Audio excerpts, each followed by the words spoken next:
Welcome to episode 77 of the Left Behind Game Club. This week we play episode 1 of Batman the Telltale Series. As always, you can find all things Left Behind Game Club at leftbehindgame.club, on our Instagram at Left Behind Game Club, and on Twitter at Left Behind Club. If you've listened to the show before and you like it, do us a favor and send it to a friend. If this is your first episode, we hope you like it. This is a 5-part series that will continue through the month of February, so buckle up and enjoy. Bruce, you can't keep doing this. Step out of the shadows. Don't let tombstones be your family legacy.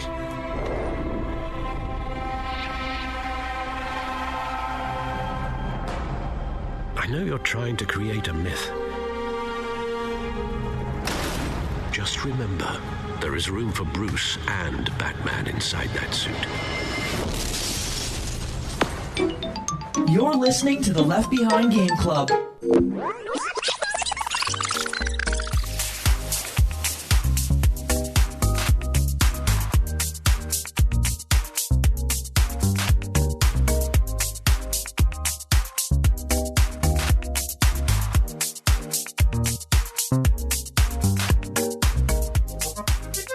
Welcome to the Left Behind Game Club, our never-ending attempt to make sure that no game is left behind. I'm your host, Jacob McCourt, and today I have two friends with me. The first friend joining us through the power of the internet is Mohammed Murtadi. What's up, guys? I'm so excited to talk about Batman.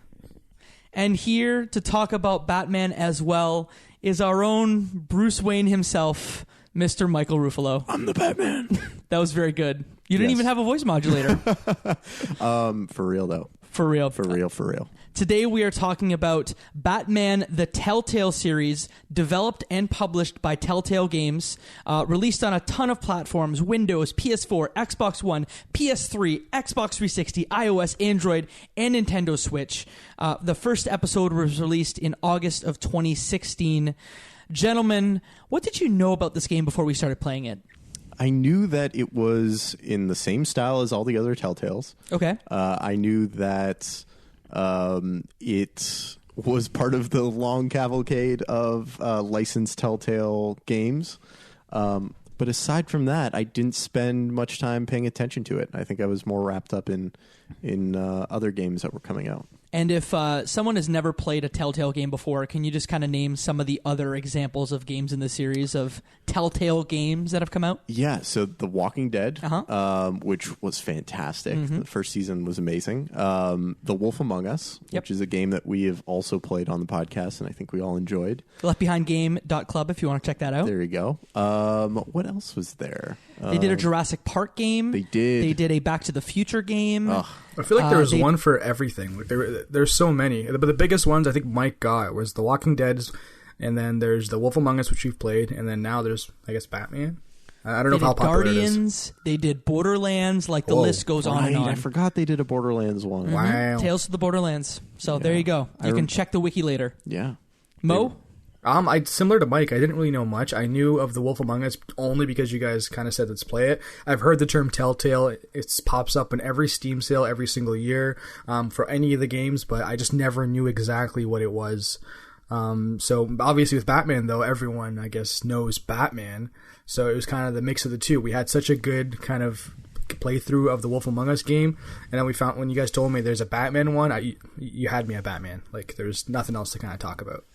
Yeah, and I'm a huge fan of these Telltale games. I think the quality did take a bit of a dip as the company entered its last few years, but The Walking Dead Season 1 is among probably my top 10 favorite games of all time, and I've been excited to play this one for a long time. So thank you for jumping into this one with me, boys. Yeah, I'm really excited that it was a Games with Gold game. Didn't even have to purchase this one. It's nice when games are free. Mm-hmm. Mo, how did you play this one? I played it on Xbox, so as maybe some of you guys know, my PC gaming life kind of abruptly halted when my motherboard kind of went down, and I didn't have the patience to buy a new one. So I ran over to a local electronics store, picked up an Xbox One S, got that Xbox Live Game Pass shenanigans, played it on there with a controller this time, where I played it on a keyboard and mouse with The Wolf Among Us.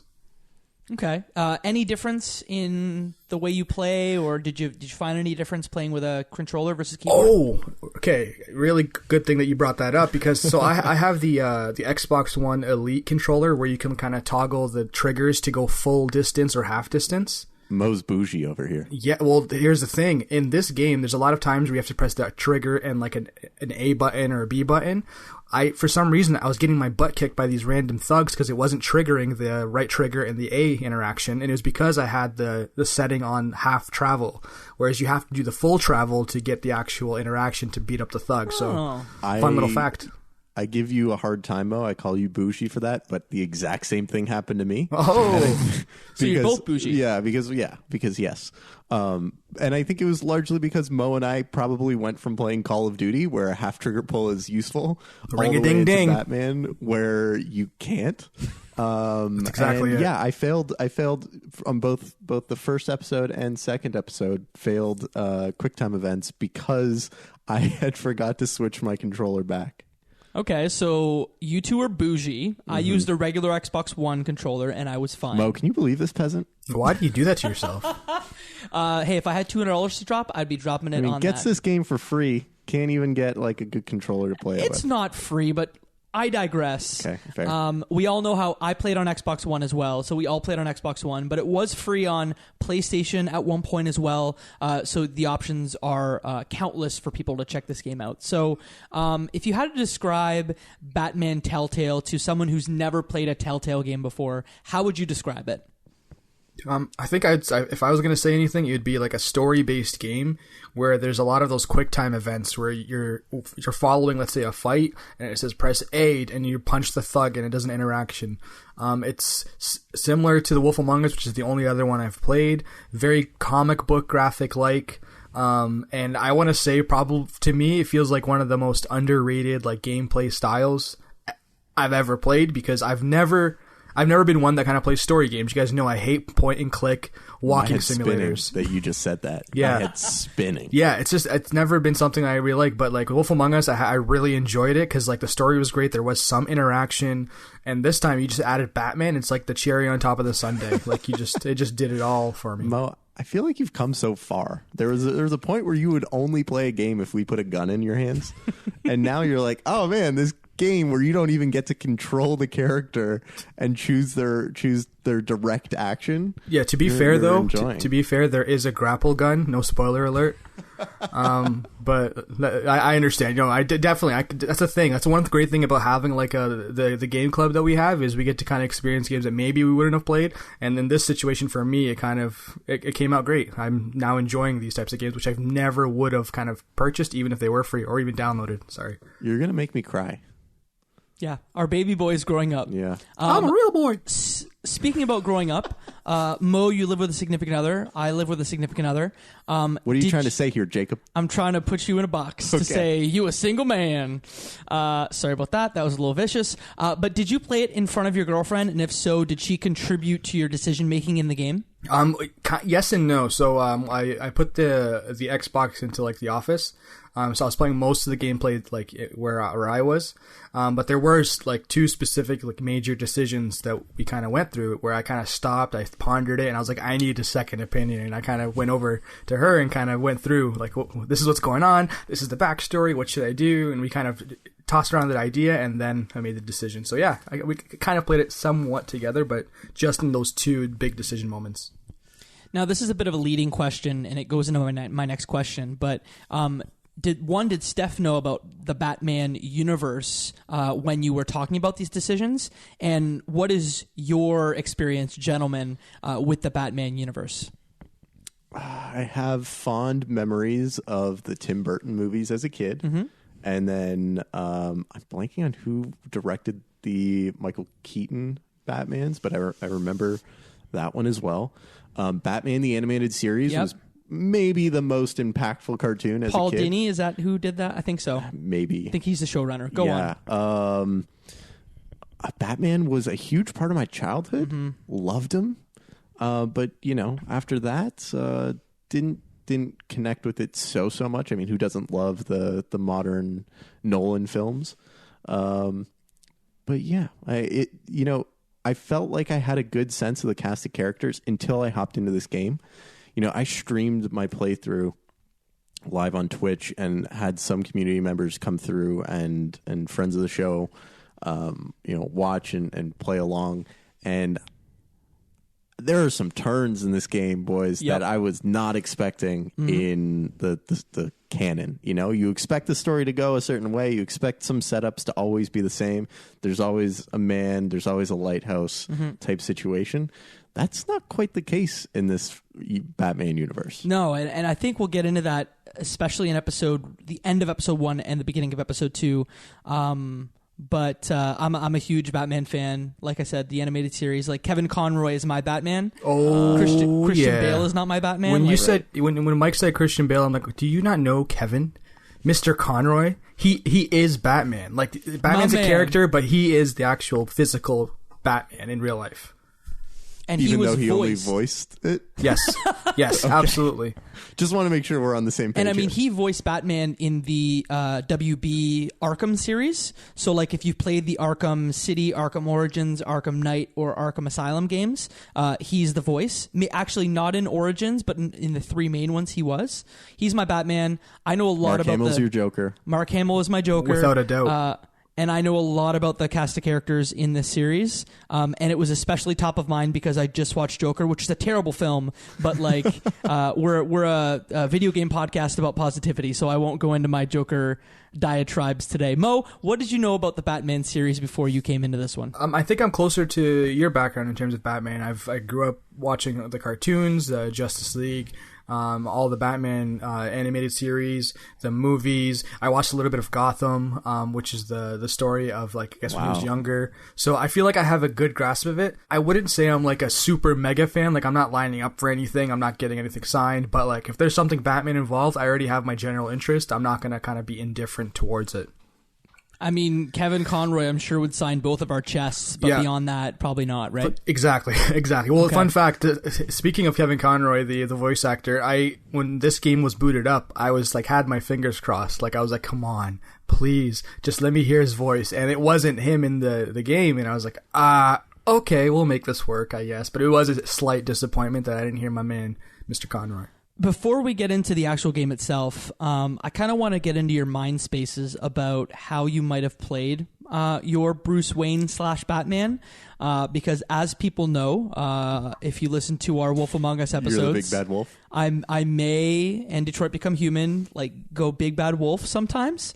So I think it's fair to talk about how we were going to play this character before we start talking about it. Yeah. So how I came into it was I wanted to be completely neutral, because I know a little bit of the background of most of the characters. There's already an initial kind of assumption that this guy's bad, this girl's bad, this person's good, and so on. But I said, you know what? No, I am Bruce Wayne in the moment where he just knows these people as he meets them, and I'm going to behave how I would if I was the vigilante trying to be my own person. So when I started, I said, you know what? No assumptions, nothing. If this person's being nice, I'll be nice to him. If he's being shady, I'll read his body language or his voice acting and kind of figure out what to do from there. And that was what I decided to do moving in. That way I can kind of almost be the character or kind of evolve and see how my decisions change in the end. Because who knows, maybe in the end I become ruthless just like Batman. That's what I did.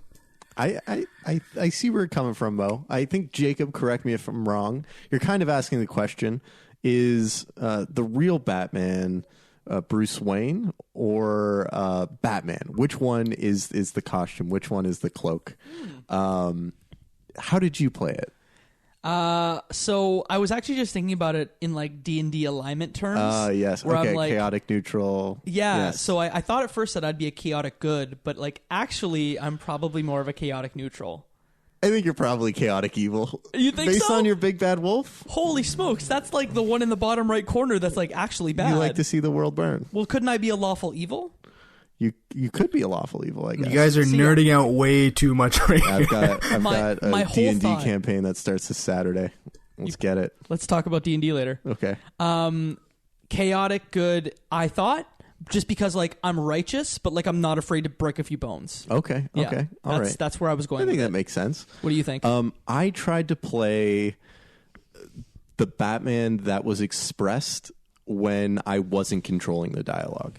right? So, when you, there's a lot of discussion and stuff that happens in the game before you get a decision.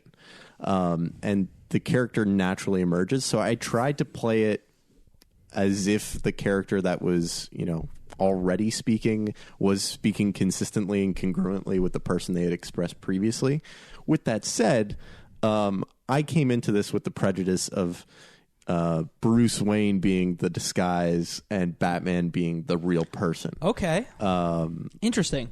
But at the end of the day, trying to find the solution that is the most diplomatic without, tilting my hand in it and letting you know what choices I made. Okay. So with that, should we go in to talk about maybe what this game looks like and sounds like before we go into the story of the game? It looks glitchy. Yeah. This game has some technical issues. Oh, man. There was this moment in an episode where a character's hair didn't load in. And it was. I tweeted that. Did you? Yeah. I've got a screenshot. I was going to tweet it too, but I didn't realize you already beat me to it. I beat you to it. Okay. Yeah, character's hair didn't load in, and it was just this smiling, like... The mayor's receptionist. Yes, right? that was exactly it. And then earlier, there were periods where the lighting wasn't rendering properly on, like, someone's suit jacket as they were walking. I have a video of that, too. Okay. Yeah, Bruce Wayne's back, like, the shadows are all pixelated. And I'm really confused by it, because I could understand that being an issue if I played on older hardware, but I'm playing on the Xbox One X. Yeah. The most... powerful game console in the world. Can I make a hypothesis? Hit me. So the Telltale Tool seems to be like Telltale's downfall. Yes. The thing that gave them immeasurable power and success at the beginning. And scale. But then it was something that as they tried to scale up, it was kind of bit them in the butt, especially when they went to new consoles. They had said, hey, we're going to consider Unreal or Unity before the company went under. But I think that system is what ultimately was caused their demise. I don't want to go and speculate. A lot of people lost their jobs, but this tool was probably a crutch and a good and bad. That makes a lot of sense. Mm-hmm. It's got a comic book aesthetic. The art looks great, but there are some technical issues, I think is kind of what we're saying. Did you guys notice Lieutenant Gordon's little cigarette that was kind of always a white stream of smoke? At one point, I knew it was a glitch, but I still kind of was like, you know what? It's an effect. It's a nice, strange white smog of smoke. When you couldn't see through it at all, and it was just it was just pixels. Cloud. Yeah. Yes. There's also, I don't know if you saw in the main menu, there's, I think, a shadow mode or something like that. Yes. Where you can play the entire game, I think, in black and white. In a film noir style. Oh, I was wondering what that was. So it's the exact same game, just different visual. Yeah. I wasn't going to pay the $7 to unlock that. Yeah. $4.99 US. What the hell? I mean, I'll just drop the saturation on my TV down to nothing and go from there. Pretend like you're in Sin City. Yeah. Yeah. Sound? Fine. Voice acting was hit or miss. The visual glitches stole the show. Mm-hmm. So why don't we get into the story of this game then? Let's do it. Mo, why don't you run us through the first section of the game where you kind of learn to play? Yeah, so it's essentially you're dropping as Batman and you're noticing that there's some kind of heist at City Hall where the current mayor, Hamilton Hill, is being robbed by some thugs. You learn the interactions, how to do this quick time events, and you meet the first, I guess, main-ish character, which is Catwoman, and she's kind of in the middle of stealing an item from Hamilton Hill. You, in this little debacle, kind of take that item from her, and eventually, I guess that's pretty much it. There's just a little bit of a fight that ensues, and then you eventually split off in your each ways, and you show up at your house where there's a giant party for the current mayor-elect. I might have messed Harvey that up. Dent. Yeah. Or the one of the two mayoral candidates. Yeah, mayoral Harvey candidate. Dent. Mayor-elect would mean he was elected, whereas this is the new candidate, Harvey Dent, who's trying to beat Hamilton Hill. And in very typical Bruce Wayne, Harvey Dent fashion, Bruce wants to not have to be Batman and sees Harvey as his solution. Mm-hmm. And that's the dynamic that I played between them. At every point where you got to choose how does Bruce deal with Harvey here, he was my light in the dark. He is someone who I would sacrifice a lot for to make happen. even though I know he becomes Two-Face. Well, that's the thing. That's the one thing. Like, did Jacob, did you kind of go in there saying, no, he's Two-Face? Well, he's eventually maybe going to be Two-Face, which is what happens all the time in like the story. But how did you deal with him? My thought with here was that it's a Telltale game, so like maybe I can actually save Harvey from becoming Two-Face, because I knew there was going to be some binary where like, hey, if you do this, this happens. So like maybe I could pick to align myself with Harvey instead of some other third party. Like if you do a pure Harvey run, you save him from being Two-Face. Yeah, so I think what I wanted to be is best buddies with him so that I could prevent him from becoming the big bad wolf who is Two-Face. And I kind of did something similar. I looked at him as like, you know what, he actually wants to save the city. And one thing I did, guys, brace yourselves. I know you guys are seated, but just in case you weren't, I'd want you to be sitting down. I read the logs in the computer files. I don't believe it. Stop right now. I You're swear. literate? Who are you? I needed help with like a voice, what's it called? Helper, but at the same time, no, I did read it. It was and the reason why I did was because I wanted to see like the information that Batman or Bruce Wayne has on each character and where that like ground level is, like where they are they bad, is there some deception? And with Harvey, it's I can't remember exactly what the wording, but it was essentially like he's trying to do good, he always has like whatever in mind, we're trying to help him out, like there was no negativity on his end. Yeah, because at this point, he's the district attorney of Gotham. Yeah. And I think it's fair to say that this is very early in Batman's kind of journey, right? Yeah. Yeah, like the first probably year of his journey as Something Batman. like that. Yeah, if you had to guess. It's pretty clear that Alfred's like, hey, you know, you don't have to do this. It's still early enough where he thinks he could probably get in his head and convince him to stop. Yeah. And he's not saying like, hey, you're too old for this. He's not saying like, you've been doing this for too long. It's like, hey. Yeah. It's not like the beginning of Batman Beyond or the third Nolan movie where they're like, you're kind of old for this, aren't you, Sonny? And so with that being said, you meet Harvey Dent, you kind of talk to him, and it's the fundraiser at your house. And as this goes along, the big bad Carmine Falcone, the leader of the big mob in Gotham, shows up to your house, and everyone's kind of shook, like, oh my god, this is like the mob boss, like why is he here aligning himself with Harvey, why is he here with Bruce? And I think this kind of leads to the one big decision. So really quickly, he essentially invites Falcone, says let's go talk, and he invites you, Bruce Wayne, to talk to him in a closed room. Harvey tries to stumble in, and Carmine's like, no, I don't want him here, this is just between me and you, Bruce. And that's when you get the first kind of major decision. Do you let Harvey come into the meeting, or do you kick him out and talk to Falcone alone to kind of figure out what's going on there?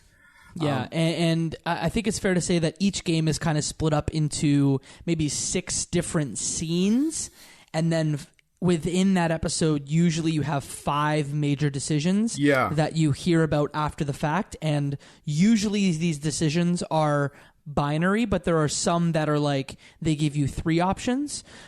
Gentlemen, did you let Harvey into the meeting or not? Of course. Harvey's my man. I'm playing a pure Harvey run. Yep. Yeah, No? I did the same thing. I defied Falcone and invited Harvey into the meeting. But also just because, like, screw you, Falcone. Mm-hmm. But that's the thing. No, but at the same time, that's the one person where I kind of like, they explained that he's the head of a mafia. He's a bad guy. The people don't like him. So with that information, even though I know Carmine Falcone is a bad guy, I said, no, right now in the current storyline, he is a bad guy. So it agrees with what I know. Screw him. Bring Harvey in. Let's kind of go from there. Harvey's the one I want to prevent becoming Two-Face.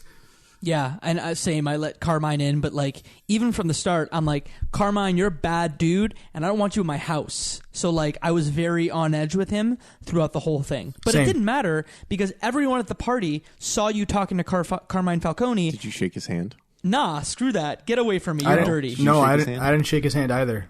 I didn't either. Yeah. And then it still doesn't give matter. you the props for not shaking his hand later. Mm-hmm. Yeah, you're right. And I thought that was going to be a thing because everyone was looking before they tell you, do you shake his hand or not? And I was like, even if no one was looking, I still like wouldn't because someone's obviously going to be creeping and seeing, like there's going to be a reporter or something. So, yeah.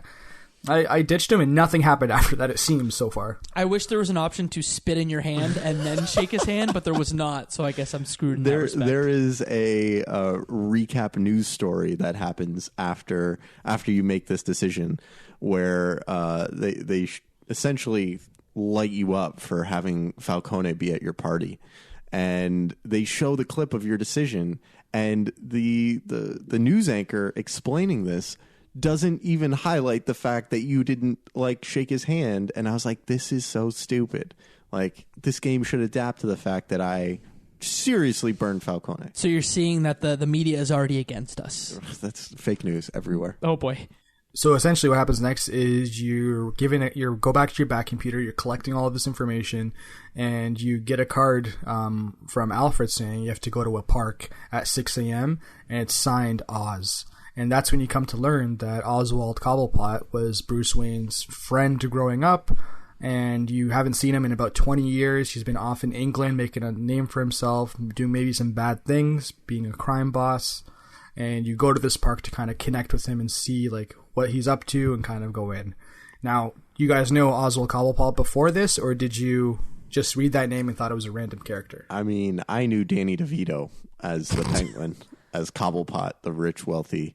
You know, I know Cobblepot from other versions of the Batman universe. Definitely not every version of the Batman universe, but I really like this little twist.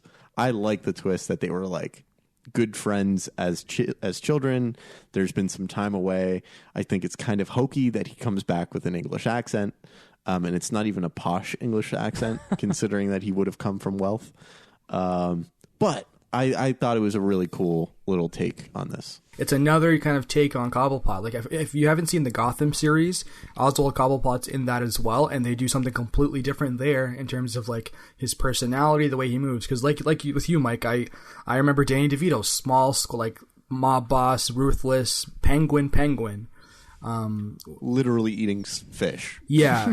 And this one is kind of like he's like a sly mob boss kind of thing, and you're kind of learning like what's going on with him. But when I met him, I kind of the same thing I did with Harvey. I know in all the other Batman series it's Penguin, but even if it is Penguin, how can I kind of right the ship and see if I can like make him an ally or maybe reduce his crime in the future or whatever it may be. Yeah, I was a little bit more defensive with myself around Oz because I didn't know if I could save him as much. Like I'm like, oh, all I know for Penguin is he's a bad dude. So like I'm gonna maintain my distance because it'll probably come back to bite me if I'm nice to him, and we'll see if it does or not. So you meet Oz at the park, and he helps you escape a fight. Yeah, essentially, you almost get mugged by someone, and he helps you fight these like bums on the street, I guess. And once that happens, he kind of tells you, like, you kind of learn, okay, his family came from wealth. They were close with Bruce Wayne's family, but they lost all their money. He went into the gutter kind of thing. And while Bruce still kind of kept his wealth and his prestige, and Oz kind of says, you know what, I'm going to make a revolution. I'm going to make Gotham better again. I'm going to take out the bad guys. Like, please don't get in my way, Bruce. I know you're part of the elite, but I'm going to do it, and there's nothing you can do. So he kind of leaves from there. Did you guys have anything to take in from there? I kind of was like, man, like, what's your problem? Like, we could be boys. Do you need a check? I thought the idea of a billionaire just hanging out in a rundown park with with homeless people everywhere was like kind of ludicrous. But you know, whatever. Yeah. Aside from that, I looked at graffiti. Exactly. I was sold on the fact that, one, it's not just any billionaire, it's Batman. You can like punch through walls. And then he was meeting his longtime friend, and he said that location, which was the family park. Like, it was named after the Cobblepots. So like, it was more so like those small little pieces of information. I was like, I'm okay with him coming in the middle of the night because what's going to happen to him? And two, he's meeting a longtime friend at his family park. It wasn't as fishy as just some random park in like Gotham. Yeah, I really appreciate how they set up this Batman universe to be very different in some ways than the other Batman universes that are out there. And this Oswald Cobblepot twist is probably one of the better parts of it. Yeah. After the park is the press conference, right? Yeah, and that's the press conference kind of pops up where you're with Harvey, and you're announcing the new hospital that helps people with like it's Martha and Thomas Wayne Memorial. Yeah. And the replacement Arkham Asylum. Exactly, where they help people rather than just imprison them and kind of torture them or whatever it may be. This is kind of one of his main solutions is we're going to destroy Arkham Asylum and we're going to put up the new hospital to help people who are mentally insane or deemed to be mentally insane. I gave a nice quote during the press conference that, you know, this is how we solve the problems. It's not by Batman fighting in the night, beating up the mentally ill. But instead, you give them care and attention, and then, they went and bit me in the butt later. Yeah, and I mean, Bruce does get a warning from Alfred on his phone, which was cool to kind of see that text message stuff. Alfred knows how to use a text. Well done. Yeah, Alfred knows how to use a phone. Who'd have thought? He must have one of those big button phones. Yes. But wait. To be fair, dude, he calls in like the Batmobile and like space equipment. I'm sure he could use a cell phone. Like, let's give him more benefit, man. He's not just some old guy. He's Alfred.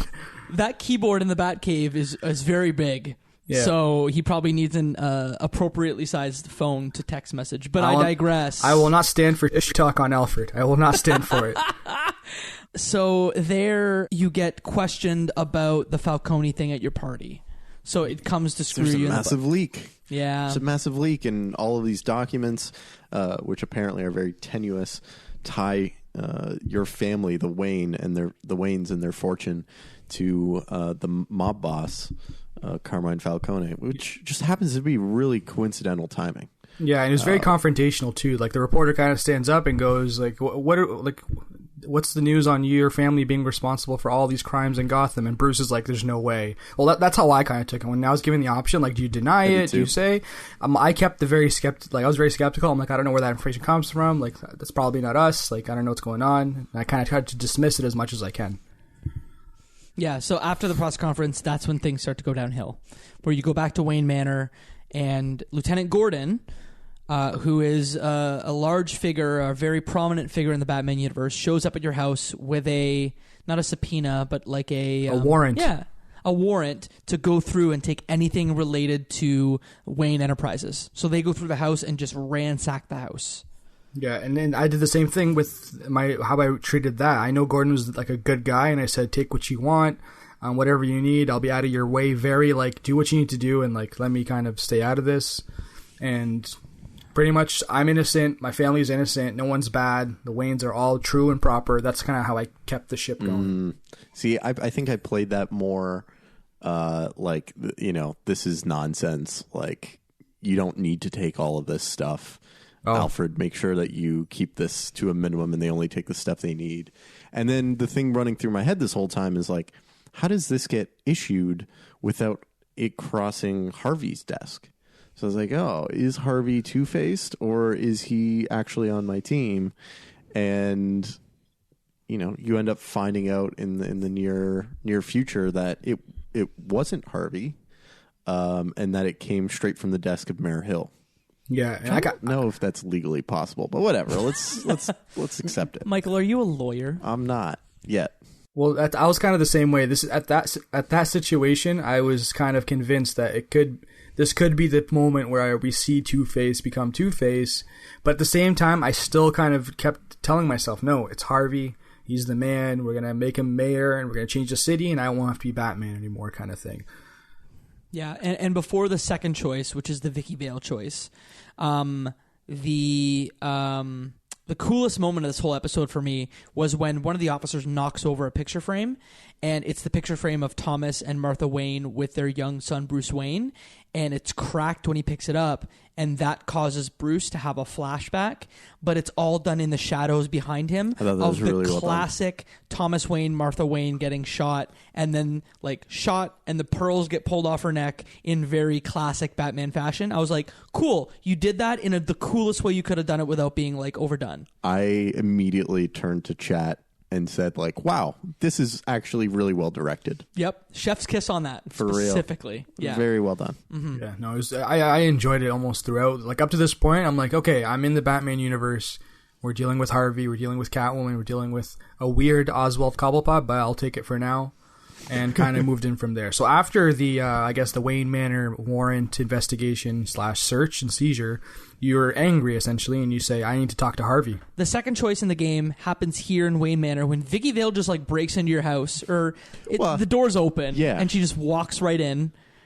She's got the nose for a scoop. Yeah, so she walks in and she asks, are you going to give a quote about the situation, or are you going to stay silent? And I know that in this case, the three of us did the exact same thing again, which was provide a quote, right? Of course. Got to control the story. Mm-hmm. Control the spin. Yeah. Which the quote, I'm sure, for us might have been different, but we gave a quote regardless. Yes. Okay. Yeah. I think I gave a very, unequivocal, there's no truth in this, blah, blah, blah, blah, blah, et cetera, et cetera. So you go right from Vicky to a cafe to meet with Harvey because you're mad. And as you've speculated, Mike, Harvey may or may not have known about this. And that's when we find out exactly what happened here, which was it went right over his head, and it was Hamilton Hill that decided to sign off on this warrant. And is that also the moment where you find a young Selena Kyle that's joining him at the table? Yeah, and that is the moment. That's exactly it. Because when you show up to like the lunch, which is outdoors, like in public, it's you see like the young lady with a black eye. And at first, I actually didn't realize it was Catwoman until I heard the name. And having that Batman kind of backlog knowledge, I'm like, Selena Kyle, that's Catwoman. So yeah, she's dating Harvey Dent, and you're kind of making like eye contact, saying, I gave you that black eye when I punched you in the face, and you're like, she's like, oh, and yeah. then adding the extra layer of Selena Kyle being Carmine Falcone's daughter.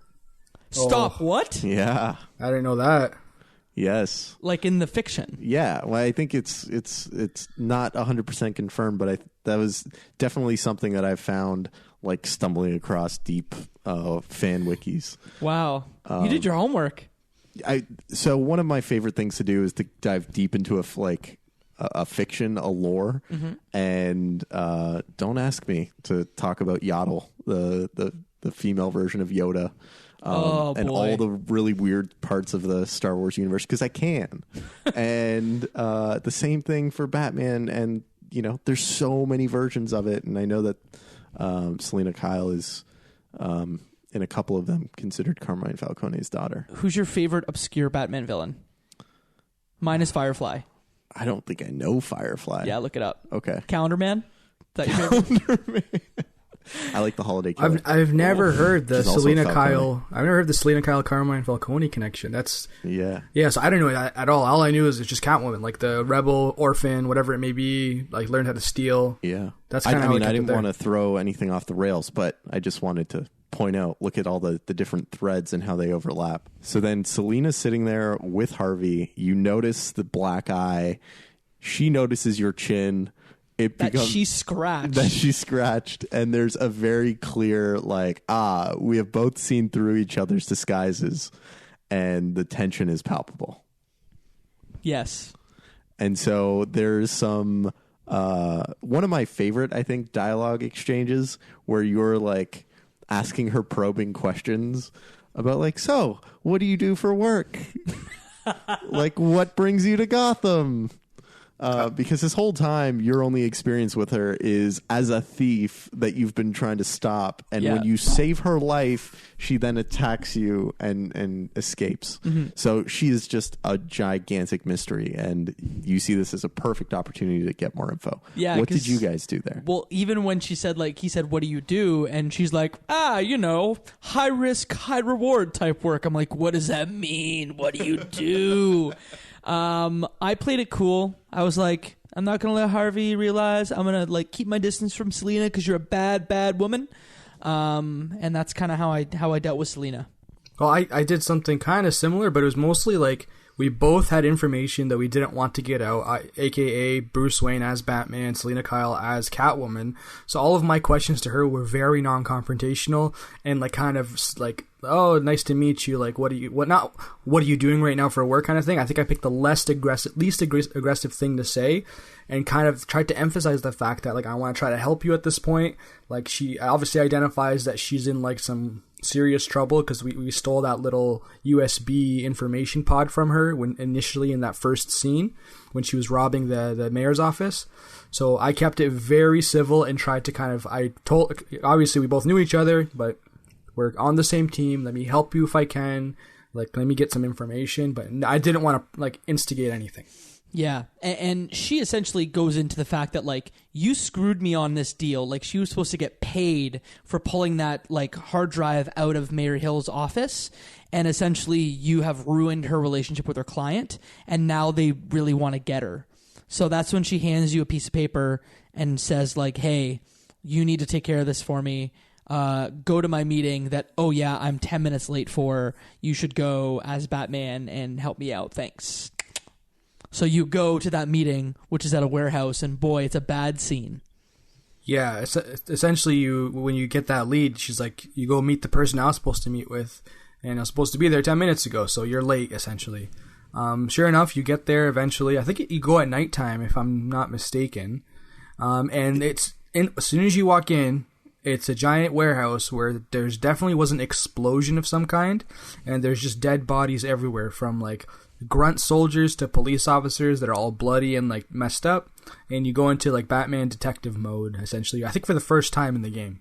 Yes. Yeah, this sucks. You thought it sucked? I thought it was really clever. I thought it was well done. I mean, the actual like linking of like gameplay mechanics wise, it always bugged me because I'm like, oh, I have to walk all the way over here and hit this button, walk all the way over here and link. I just wish there was almost a menu that was like, here's this menu of items that I've already looked at and I can just link them very quickly. It was clunky. That's all I'm saying. I thought it was fine. I thought it was well done. A nice little change of pace from the typical. I also liked that it's not just like, oh, you have one option and you need to tie it to the second option.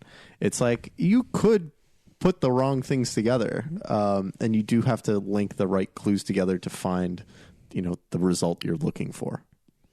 Yeah, and Batman is a detective. He pieces things together. So, like, I feel like if they didn't do something like this, it would kind of be a disservice to like what he does. He kind of solves crime. He tries to figure out what's going on. But Jacob, you do have a point. At some points, it does get clunky because you're kind of limited with like the Telltale mechanics of walking around from one perspective, and there are limited options to like connect. But I'm with Mike. I really liked it, and I thought it was a nice change of pace of a Telltale game. And it was pretty cool, especially just because like it was also super gruesome. So it was like a shock to the system, kind of like, holy, here we go. This is an actual like. Not a rated G game. Rated E game. This is a serious crime where people are being murdered, like, outright.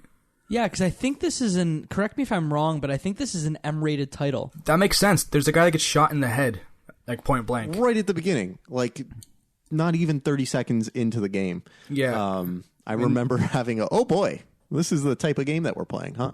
Yeah, and no spoiler, I guess, in this one, there's one police officer who's, like, destroyed, and he apparently clawed some other person's face with his hands, like, and ripped off his nails and ripped off the guy's face. So it's not like, oh, he punched him and he broke his, like, head or something. It's like, no. They're being ripped apart by people's hands. It's a very, very rated M game, and I think it would deserve it because of the gore. Yeah, so I think on that note, Mo, one of the things that we discover over the course of this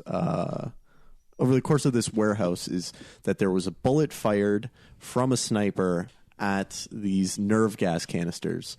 It clearly made some people lose their minds, have some crazy reactions. And then you have to find where the sniper was shooting from.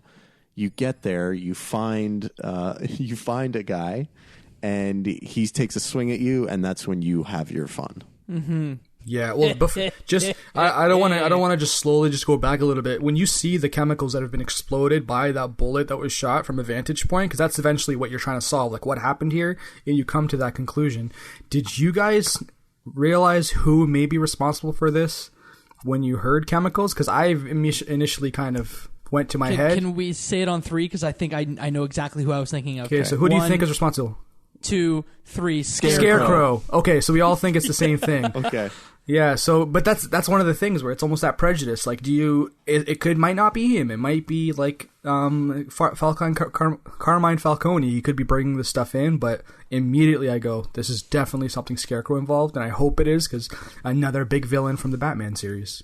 Yeah, because what's cool about the Batman series is I feel like whoever takes control of the IP like gets to have their own way, which includes adding new villains in that tie into the universe. I mean, look at the Arkham games, Arkham Knight. They made their own villain who's brand new to the fiction, and they tied him into the universe in a new way. So, like, maybe Scarecrow's not responsible, but that's exactly where my brain went, 100%. Yeah. Third choice happens right after you discover the sniper, after you beat him up a little bit. You hang him up by his feet and start to question him, and that's when you're given the choice to, either brutalize him to make sure that he'll never shoot a gun straight again by breaking his arm, or just by questioning him like a nice soft boy. Yeah, I broke his arm. And I gave him mercy. One of the biggest, and the thing is, this decision was split down the middle for me in terms of what everyone else did. It said 51.3% of people showed him mercy and didn't break his arm. Now, remind me because I'm not sure if I remember. Do you break his arm when the police get there, before or after, or was it as soon as they walk in you make that decision? It is like seconds before the police come in. But you know they're there, right? You hear them coming, I think, or you start to hear things. I don't know if you see them yet, but like you know they're coming, so you're like, I need this info. Let's either break it or leave it. Okay, yeah, and that's the reason why I did my decision was I saw Gordon was there, and I think there was a police officer there too, and I said, you know what, if they're gonna show up, I want to make sure he's not like super injured because I'm gonna get that bad rap because police right now still are iffy with me and still think of me as a vigilante. Actually, did you get shot at this point, or was it a different time when you get shot? I think the lieutenant's second hand, or like next of command, threatens to shoot you, and you can decide whether or not to like be sassy to her back. But I think you don't get shot here. Yeah. But I think I'm probably misquoting it, but I think like Jake Vanneman, who did the first season of The Walking Dead, who went on to make Firewatch, who went on to now work at Valve, he had said that in the Telltale games, the best decisions and what they try to do most of the time were get to those decisions that were 50-50. Yeah. That were so difficult that half the audience went one way and half the audience went the other way. And it looks like for the most part, most of these decisions were pretty one-sided, whereas this one about the arm break is almost 50-50 down the middle. Yeah, for me, it was exactly. This one was the only really 50-50. Everything else was skewed like 30% at least one way, 70% the other. So how did the cops react? Because I know that Gordon was actually pretty mad. He's like, you didn't have to do that. Why did you do that? He didn't need to have his arm broken. What did Gordon react in a certain way to you? I can't remember exactly, but it was not as bad as that. Like, he didn't yell at me. I was always in his good graces. And it was never like, he was always like, he was on my side the entire time. Like, you should get out of here or whatever it might be. And I can't remember exactly, and I wish I could. Okay. But yeah, it wasn't anything like what you got. So that concludes the 4th chapter of episode 1. The 5th chapter opens in the Batcave, where the hard drive that you recovered from Hamilton Hill's office has been fully decrypted. But before you get to the data that's on it, you get this little interstitial with Alfred and some movie tickets that have a very significant role in your childhood and what kind of goes on to be, or the reason why you become Batman, right? And this is the point where we feel, or I think where we realize the story might not be as, cut and dry and, template as we expect, right? Did you guys, this is the moment where you guys also felt that? Yeah. Where you felt like it might not actually be a lie? Yeah, where like in most fiction, and having literally seen The Joker, the movie, like last week, where it's kind of the first piece of fiction where I found that Thomas Wayne was kind of villainized a little bit. Yeah. And this is the second, and I've not seen it in any other piece of the fiction where Thomas Wayne is maybe a bad dude. I refuse to believe it. I still hold Thomas was a good guy, and there's a reason. He's probably being threatened. Martha Wayne is probably being threatened, and he needed to save his family by having some kind of seat at the table. That's my position on it. At this point. Interesting. So what do we find out in this flashback, Jacob? So when Alfred presents you the tickets, you essentially start to realize that maybe you didn't know your dad as well as you thought you did, and you're given the option to either let the tickets go or to take the tickets in and say like, no, this is part of me. And that choice doesn't really fit in, but it's something nice that just shows you maybe foreshadowing where the story's going. No, I don't remember that. All I know is when you get back to the Batcave, you kind of are finished deciphering that hard drive, and you have the information on like who's who, and you're able to identify that on that hard drive is convicting, I guess, evidence for Carmine Falcone as a major mob boss in the city, whereas before he's always been able to get away. There's never been hard evidence, but you've found all of this evidence, which was being held by Hamilton Hill, and it almost seems like he had it as like blackmail or potential like bartering tools to like in case something went sour between him and Carmine Falcone, who we think right now are currently working together to take down Bruce Wayne, who's helping Harvey Dent win the mayor's office. And that's kind of the big storyline in the current episode. So with that information, is this do we get to the major decision? Like, once you have it all hacked, do you give it to your good buddy Jim Gordon, the lieutenant at the police, or do you give it to the news reporter Vicky Vale? And this is, I think, one of the major decisions, I guess, because it gives you that split option, like go this way or go the other? Yeah, and I don't... Okay, so I'm just going to say it. I don't understand why anyone gave it to Gordon. I don't understand why anyone gave it to Gordon. I gave it to Gordon. I don't understand why. I need you to explain. I gave it to Vicky, just for the record. Mo, who'd you give it to? I gave it to Vicky. Okay. So I gave it to Jim Gordon because I felt like I was a dog who peed on the carpet when I broke that man's arm, and Jim Gordon was like, "Hey, you're bad." So I guess I had this immediate reaction where I'm like, I need to get back in Jim Gordon's good graces. People so I'm like, oh, the police will solve this because that's what the police do. The media will not do it. Gotcha. Yeah. So Mo, let me just see if you and I are on the same page here, right? Okay. Here is my thought process.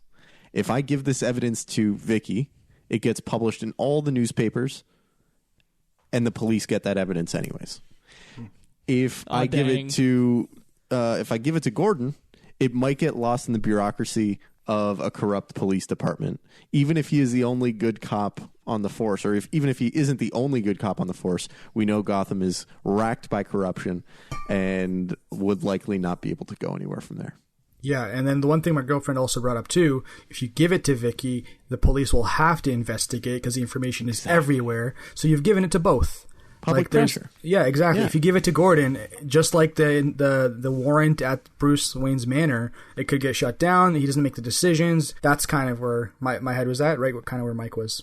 Jacob, defend yourself. Oh, dang. That's my defense. Okay, but let me just also add in the devil's advocate as to why I didn't think it was as much of a slam dunk as I think it should be. So for the record, 27.6% of players chose giving it to Vicky like Mo and I did. So we were definitely in the minority. Yeah. I feel like we were. Yeah. Don't shame me. No, but we were with the sheeple is what I'm saying. Okay. My position here is like, we come in with a lot of bias knowing that Jim Gordon's a good guy. And at least I didn't know anything about Vicky Vale coming into this. So I was like, I feel like I should be able to trust Jim Gordon. I feel like I should be able to. And I definitely don't know if I can trust Vicky. She could just like stab me in the back.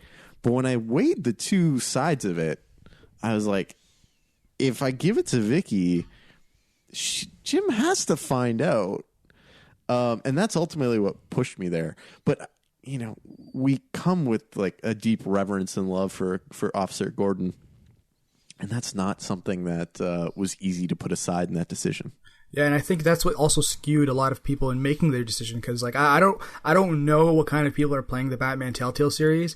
If you just see him as a police officer, Gordon, who's always trying to get the bad guys and like doing his job, that kind of seems appealing. Like, give it to him. He's the guy who's going to solve it. The one negative thing about Vicky is she's just a reporter. She could be in Carmine Falcone's pocket as well. And one of the reasons why I kind of went with Vicky was because I read that initial screening of hers. She's going for the truth. She's always trying to get the right thing. Like, and it was the lesser of two evils essentially, because with Mike, like the Jim Gordon issue, it's going to get squashed. Carmine might get that information and like find something to counter it. If it goes to Vicky, everyone finds out, including the police. It's the best kind of possible scenario based off the information in the game, and I guess the negatives kind of weighed out kind of what's the best of the two. Mm-hmm.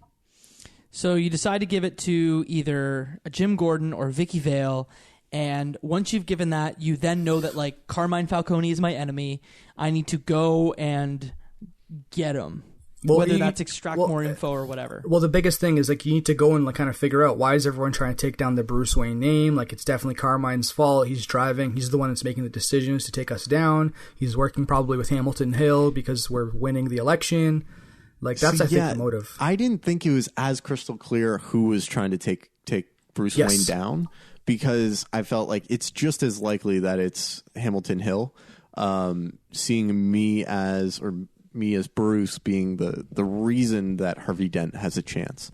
So if they take me down and they smear me, Harvey's taking money from the corrupt as well. He's no better than the current administration. He just has less experience, et cetera, et cetera. He's not my white knight. Yes. Yeah, and sometimes early on, they dropped off the little hints that maybe there is some badness with Bruce Wayne's dad, because one of the things Falcone said was your father always knew what hands to shake. Your father did this right, blah blah blah. It could have been lies. It could have been whatever it is, but every single episode or chapter, they kind of drop that maybe he wasn't bad with people. Maybe he wasn't the real true knight as the Waynes were kind of depicted as in all the other different Batman series. Mm-hmm. So to go to Carmine, you go to his club, which is at the top of a skyscraper, and you get your drone, which is a cool thing that you get to see through the actual club and identify where the baddies are in the club. You identify where they are. The baddies. Okay. I'm also 4 years old.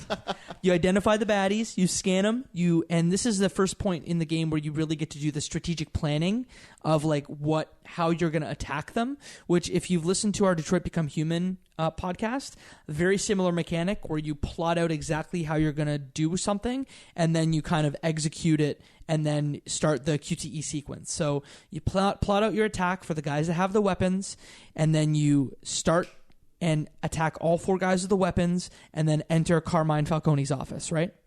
Yeah, I think, this is the first time where you kind of do that planning out, where you'll target a bad guy, and then you'll target maybe the table next to him, and that's what you bash his head in. I thought it was really cool, especially with the limited the mechanics of a Telltale game. I enjoyed it, even though there wasn't too many options as to how to brutalize people. Yep. It was very but it was a cool change of pace and a different way of playing it. It made it, I think, really great. I think it made it more Batman than action hero, because Batman is all about being prepared and planning.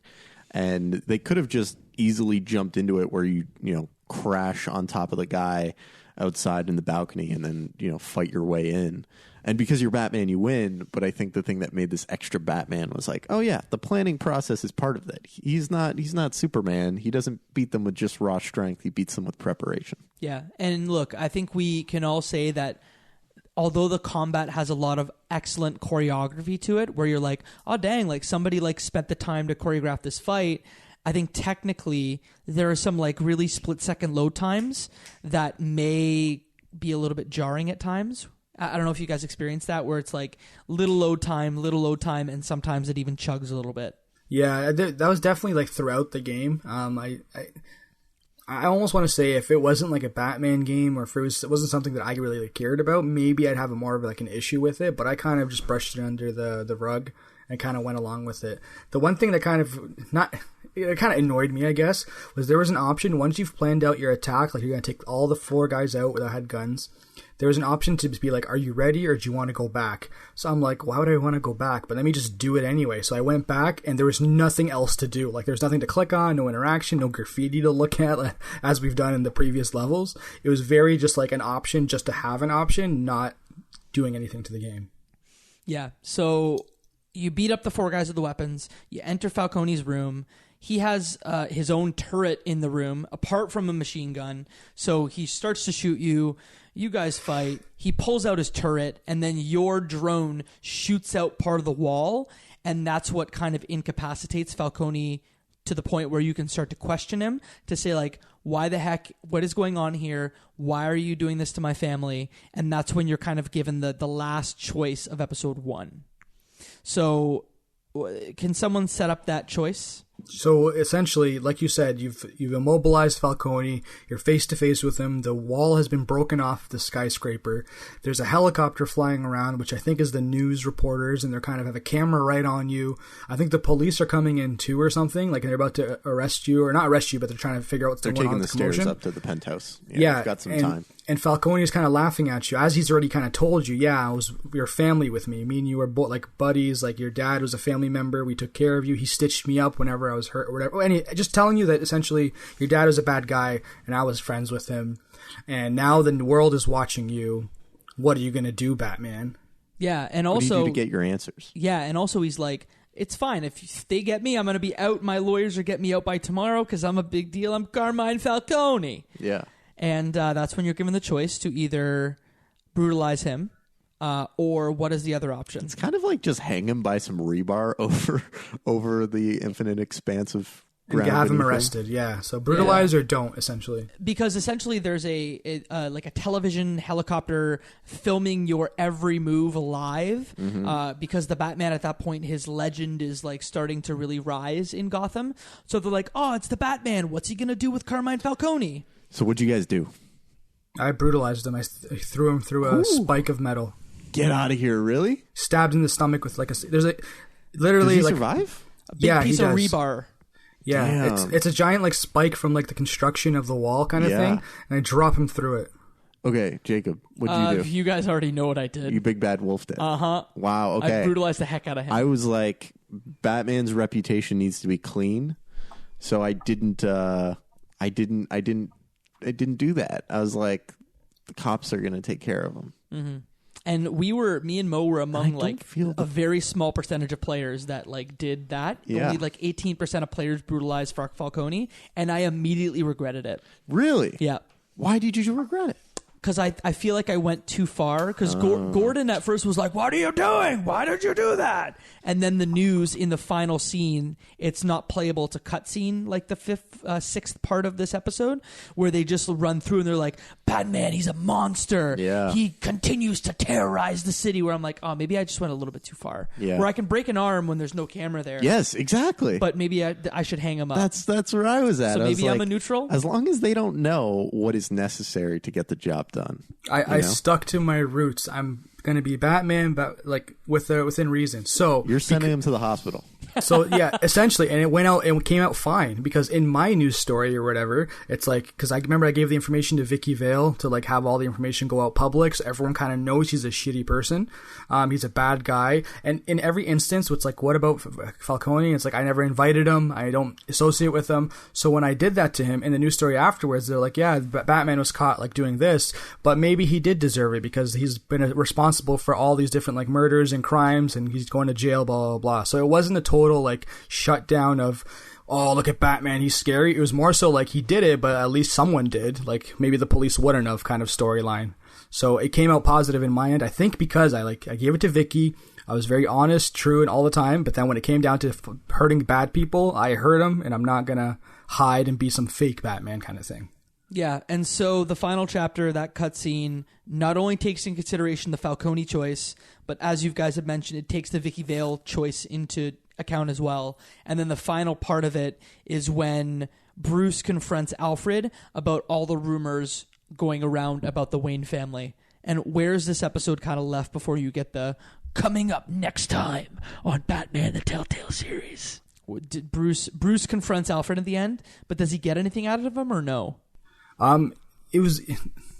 I think he just kind of confirms everything that Falcone was saying, that, you know what, your dad did have to do bad things, but it was necessary because that's how he kind of wanted to right the ship. He's like, I didn't want to ever tell you, but I knew this day was coming, and I just regret that it's like now, but we have to kind of get through it. And you kind of are deciding, do you forgive Alfred? Do you what do you do from here? Yeah, I was so pissed at Alfred. I was so pissed. Does that conversation happen in episode 2? I think that part of it happens in 1, Gotcha. And then the way that 2 opens is you're going through like the alleyway that your parents were murdered in, and that's when you find out more about it. Gotcha. Yeah. Well, I will save my thoughts on how I handled Alfred for the next episode. Sounds good. So far we're having fun? Yeah. I really enjoyed it so far. I'm digging it. This first episode felt quite long. It took me about 2 hours to get through. Mm-hmm. But the remainder kind of flew by. Yeah. I think this actually took me closer to 2.5 hours, which is something I was surprised. Because episode 2 is less. It's like maybe 90 minutes at the most. At the most. I think it was an hour and just a little over for me for episode 2. Okay. Well, those are our thoughts about episode 1 of Telltale's Batman. If you want to find out more about what we do at the Left Behind Game Club, you can find out all that information at leftbehindgame.club. You can find us on Twitter at Left Behind Club or Instagram at Left Behind Game Club. Now, if you want to talk about the game as we are releasing episodes, where would the best place to do that be? The Discord server. If you go to leftbehindgameclub.com leftbehindgame.com or leftbehindgame.club. Both URLs work. There's a big fat button in the middle that allows you to hop right into the Discord server, share your thoughts with people in our hashtag spoiler thread, and, compare your choices to everyone else's, see if you had a different take on it. I think Mo and I are pretty much very solidly in the camp of you give it to Vicky, but I think that's a pretty contentious decision. So I want to hear more thought processes and justifications as to why people went, good old Jimmo Gordo. Mo, what other big buttons can people hit in the middle of our website? We got a nice little handy donate button. If you're feeling generous and want to help out the show, this will cover hosting costs for us.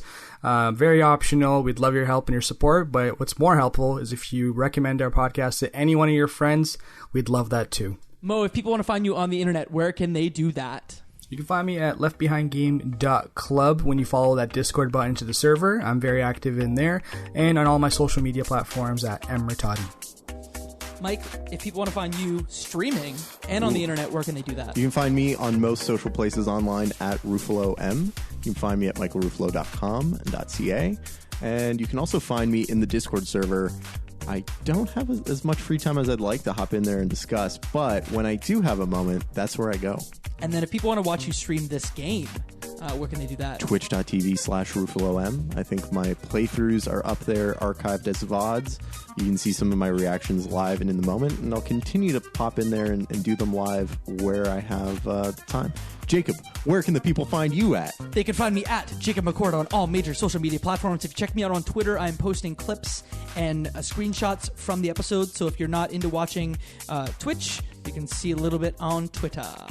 Fantastic. And that, my friends, is one less game left behind.